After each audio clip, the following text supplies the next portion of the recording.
Welcome to sky novels. कैसे हैं आप सब? उम्मीद करते हैं खैरियत से होंगे। आज हम लेकर आए हैं आपके लिए एक खूबसूरत सा नॉवेल जिसका नाम है दिल ए नादा बाय स्काई नॉवेल्स।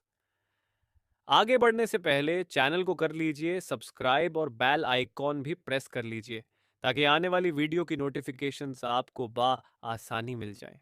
चलिए शुरू करते हैं। वो अपनी नोटबुक पर झुका न्यूमेरिकल सॉल्व कर रहा था और उसे पता नहीं लगा कि कब वो नोटबुक के किनारे पर एनिमे कैरेक्टर टोजी बनाने लगा।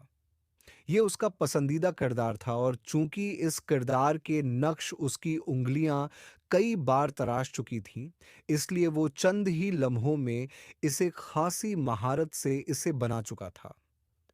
और अभी वो उसके बालों में शेड ही कर रहा था जब एक जोरदार तमाचा उसकी कनपटी पर लगा था।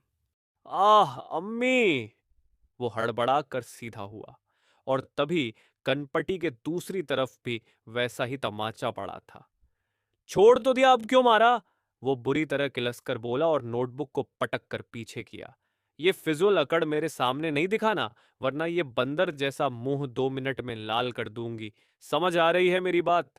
वो उसे सख्त नजरों से देखती थप्पड़ दिखाकर बोली तो वो बेसाख्ता अपने मुंह को बाह की ओट में छुपाता पीछे बितका। वो उससे डरता था कि उसके नाजुक हाथ का थप्पड़ वाकई उसके मुंह को लाल करने की सलाहियत रखता था। अगले 5 मिनट में ये सॉल्व चाहिए मुझे। ईशाल ने मानो रियायत दी थी। वो मुंह बनाता फौरन सर हिला गया। ईशाल एक बार फिर बाकी स्टूडेंट्स की तरफ मुतवज्जो हो गई जो रोज की तरह मुंह पर हाथ रखे जिहान की सुथरी पर हंस रहे थे। ज्यादा हंसी आ रही है? इशाल ने उन्हें घूर कर पूछा तो वो फौरन ही सीधे होते अपने अपने काम की जानिब मुतवज्जो हुए कि इशाल से सभी डरते थे। पता नहीं कब इनकी शादी होगी और कब मेरी जान छूटेगी इनसे। जेहान मुंह ही मुंह में बुदबुदाता रूहान से लहजे में बोला। बेफिक्र रहो, तुम्हारी जान मुझसे इतनी जल्दी नहीं छूटने वाली। ईशाल ने बच्चों की कॉपी इकट्ठा करते हुए उसकी बात सुन ली थी। तभी उसे घूर कर बोली, उफ अल्लाह कितने तेज कान हैं इनके। अब्बा मैं माफ नहीं करूंगा आपको कभी। इस बार जिहान ने लब हिलाए बिना दिल ही दिल में कहा और जल्दी जल्दी पेन चलाने लगा। ईशाल उसे घूरती दोबारा कापियां चेक करने लगी। ईशाल रब्बानी जिहान के अब्बा यानी शमसुद्दीन साहब के दोस्त की बेटी थी। रब्बानी साहब और शमसुद्दीन साहब की दोस्ती कॉलेज टाइम से थी। दोनों के घर 2 गली के फासले पर थे और ये दोस्ती शादी और फिर बच्चों के होने के बाद भी कायम रही। यहाँ तक कि बच्चे अब बड़े भी हो गए थे पर उन दोनों की दोस्ती में कोई फर्क नहीं आया था।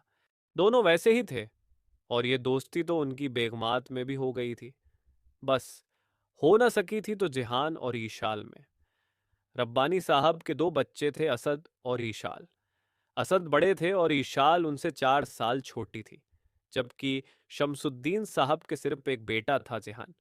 जिहान से पहले 2 बार और औलाद की आमद हुई थी, जिनमें से एक तो मिसकैरेज हो गया था और दूसरा पैदाइश के कुछ घंटों बाद ही अल्लाह के पास चला गया था। शमसुद्दीन साहब और उनकी बीवी इनाया बेगम ने दोनों बार सब्र किया कि और क्या ही कर सकते थे भला।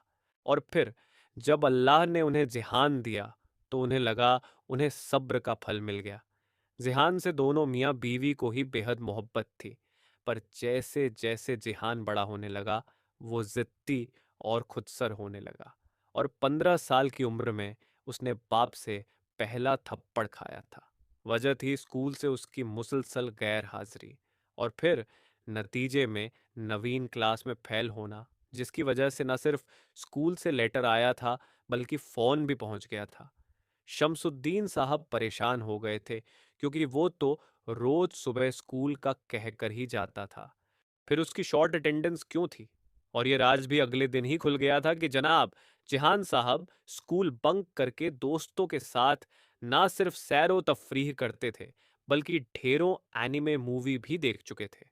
और तब शमसुद्दीन साहब को एहसास हुआ कि उन्होंने उसे ज्यादा डील दे दी है और बस फिर उन्होंने उसकी लगाम कस दी। उन्होंने उसके नाज नखरे उठाने बंद कर दिए और उस पर कड़ी नजर रखने लगे। उसके दोस्तों का तबादला तक करवा दिया।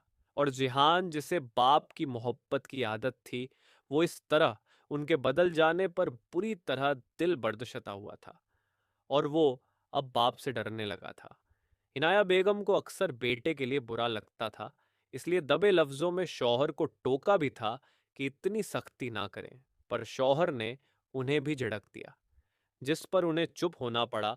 और फिर शौहर की बात भी सही लगी कि जिहान के लिए यह सख्ती जरूरी थी, पर अब वो जिहान के मजीद करीब हो गई कि अगर दोनों सख्त हो जाते तो वो मजीद बागी हो जाता, और वो अपने इकलौते बेटे को नहीं खोना चाहती थी। और इस तरह जिहान बाप से डरता माँ के ज्यादा करीब हो गया। वो अब 21 साल का था और यूनिवर्सिटी में पहुंच गया था, पर बाप का डर यूं का तूं था। तभी तो सिर्फ बाप के कहने पर ईशाल के पास पढ़ने के लिए चला आया था। ईशाल 26 साल की नाजुक मगर सख्त मिजाज की लड़की थी। उसके मिजाज में तल्खी घुली थी। वो शुरू से सख्त और तल्ख नहीं थी, हालात ने उसे ऐसा बना दिया था। ईशाल शुरू से खासी पुरएतमाद और जहीन लड़की थी। बाकी लड़कियों की तरह उसमें बचगानी बातें नहीं थी। वो शुरू से ही संजीदा और ठहरे हुए मिजाज की लड़की थी। कॉलेज यूनिवर्सिटी सब में ही उसने अपना एक नाम बनाया था। उसके ज्यादा दोस्त नहीं थे, सिर्फ एक दोस्त थी नोमिया, जो कॉलेज और फिर यूनिवर्सिटी तक भी वही साथ रही। और फिर पढ़ाई मुकम्मल होने के बाद ईशाल ने उसे ही अपनी भाभी के तौर पर चुन लिया, और इस तरह नोमिया ईशाल की भाभी बनकर उनके घर आ गई। असद भी नोमिया को पाकर खुश था। नोमिया खासी हंसमुख और दिलकश लड़की थी, जिसने उनके घर में आकर रौनक बख्श दी थी। सब सही चल रहा था, जिंदगी में सुकून था। और इस सुकून में दरार तब पड़ी जब ईशाल का रिश्ता हुआ। असद की शादी के बाद अमरोहा बेगम यानी ईशाल की मां ने ईशाल के लिए भी रिश्ते देखने शुरू कर दिए। और ईशाल ने भी कोई ना नुकुर नहीं की थी। वो हकीकत पसंद लड़की थी, जानती थी शादी जिंदगी का एक हिस्सा है जिससे भागना या मुंह मोड़ना सिवाय बेवकूफ़ी के और कुछ नहीं। इसलिए उसने अपनी शादी के सारे इख्तियार मशरिकी लड़कियों की तरह माँ बाप और भाई भाभी के जिम्मे कर दिए थे। और कुछ ही दिनों में उसके लिए एक मुनासिब सा रिश्ता भी मिल गया था। लड़का बैंक में जॉब करता था और एक अपर मिडिल क्लास फैमिली से ताल्लुक रखता था। सब कुछ सही लगा तो फौरन ही रिश्ता तय करते हुए एक छोटी सी तकरीब में इशाल की मंगनी कर दी गई। पर जैसे ही वो लोग मंगनी करके वापस लौट रहे थे, उनका एक जबरदस्त किस्म का एक्सीडेंट हुआ और लड़के की बहन, जो 3 माह की प्रेग्नेंट थी, उसने इस हादसे में अपना बच्चा खो दिया। और इसका इल्जाम ईशाल के सर रखा गया, जिसका सिरे से ही इस हादसे से कोई ताल्लुक न था। लड़के की बहन ने ईशाल को मनहूस करार देते हुए फौरन ही रिश्ता खत्म कर दिया। और वो जो पुरएतमाद और जहीन लड़की थी, इस झटके पर उसका अपनी जात पर से एतमाद डोल गया। ये इल्जाम ही ऐसा था जिस पर वो बुरी तरह लड़खड़ाई थी, पर घर वाले साथ थे तो उसे संभाल लिया। और वो भी इस झटके पर लड़खड़ाती आखिर संभल ही गई और अपने जमीर पर से ये बोझ उतारती कि वो मनहूस है, वो दोबारा उठ खड़ी हुई। उसके लिए दोबारा रिश्ते देखे जाने लगे।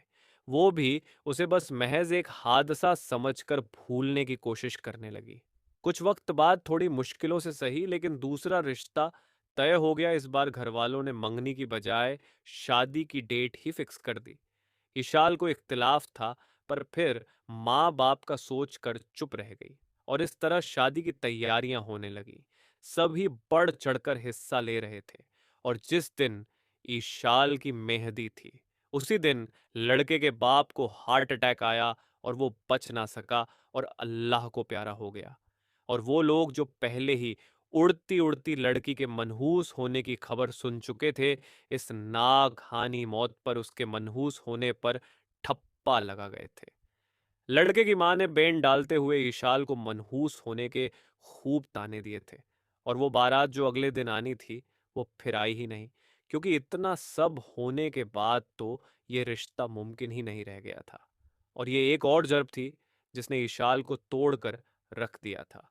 और अब तो उसे खुद भी यही लगने लगा था कि वो वाकई मनहूस है। वो पढ़ी लिखी थी, इन बातों पर यकीन नहीं रखती थी, पर हालात ने उसे यकीन करने पर मजबूर कर दिया था। वो बुरी तरह टूट गई थी। अपनी जात पर ऐसे इल्जाम सहना उससे बर्दाश्त नहीं हो रहा था। वो खुद तरसी का शिकार होने लगी थी। दो लोगों की मौत का बोझ उसे अपने जमीर पर महसूस होता था। घर वाले भी बेहद परेशान थे कि अब बात सिर्फ कुछ लोगों में नहीं रही थी, अब बात दूर तक फैल गई थी, क्योंकि लड़के के घर वालों ने ईशाल के मनहूस होने के चर्चे दूर दूर तक किए थे। और जब लोगों के सामने मिसाल और सबूत मौजूद हों, तो लोग यकीन भी करते हैं और दूसरों को भी यकीन करने पर मजबूर कर देते हैं। उसके साथ भी यही हुआ था। ईशाल के मनहूस होने की खबर जंगल की आग की तरह फैलती चली गई थी, और अब उसके रिश्ते आने से पहले ही खत्म हो जाते थे। ईशाल का अपनी जात पर से एतमाद उठ चुका था, पर घर वालों ने यहाँ भी उसे संभाला। वो परेशान थे, पर बेटी को इस हाल में नहीं छोड़ सकते थे। वो चाहते थे ईशाल जल्द से जल्द अपने घर की हो जाए, ताकि इस कैफियत से निकल जाए। पर अब ईशाल तैयार ना थी। इस बार उसने शादी से साफ मना कर दिया था। वो शादी के नाम से ही चिढ़ने लगी थी।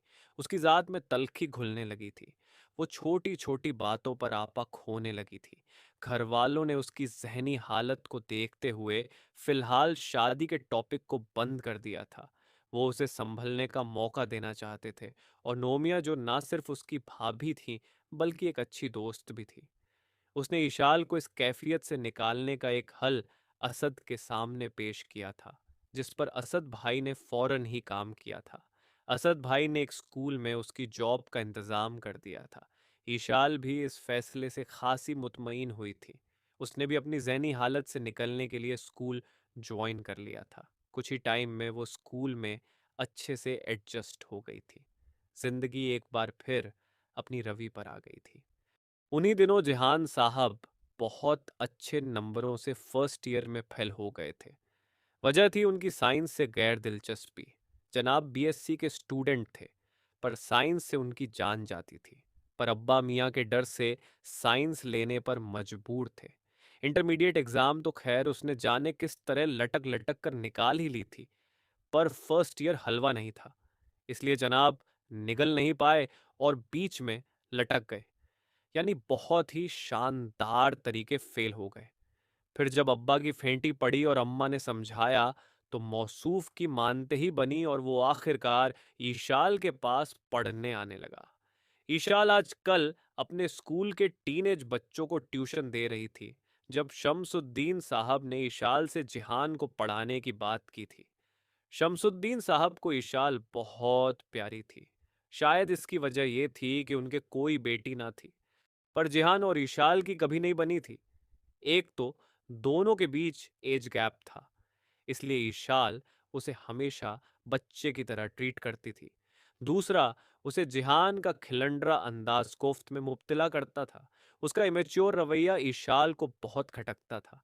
पर चूंकि शम्सुद्दीन साहब से ताल्लुकात बिल्कुल घर वाले थे और वो उनकी बहुत इज्जत करती थी, इसलिए वो चाह कर भी मना नहीं कर पाई, और इस तरह जिहान ईशाल के पास पढ़ने आने लगा। वो तैयार नहीं था। उसे इशाल के हाथ के थप्पड़ बहुत दुखते थे, और वो कहीं ना कहीं उसे अपने अब्बा की तरह लगती थी।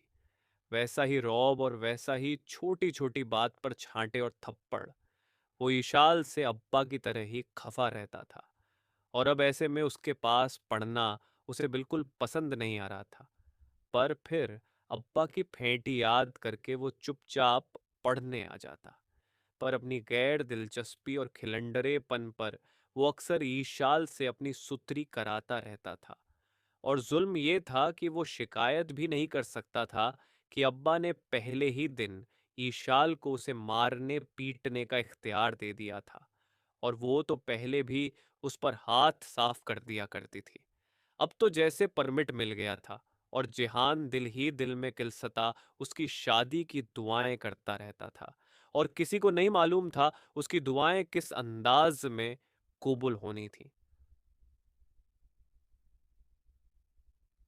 खुद उसे भी नहीं, शारी है। मिलते हैं नेक्स्ट एपिसोड में। तब तक अपना ख्याल रखिए और चैनल को सब्सक्राइब करना बिल्कुल ना भूलें। साथ बेल आइकॉन भी प्रेस कर लें जिससे आने वाली वीडियो की नोटिफिकेशंस आपको आसानी मिल जाए। ओके जी, अल्लाह हाफिज़।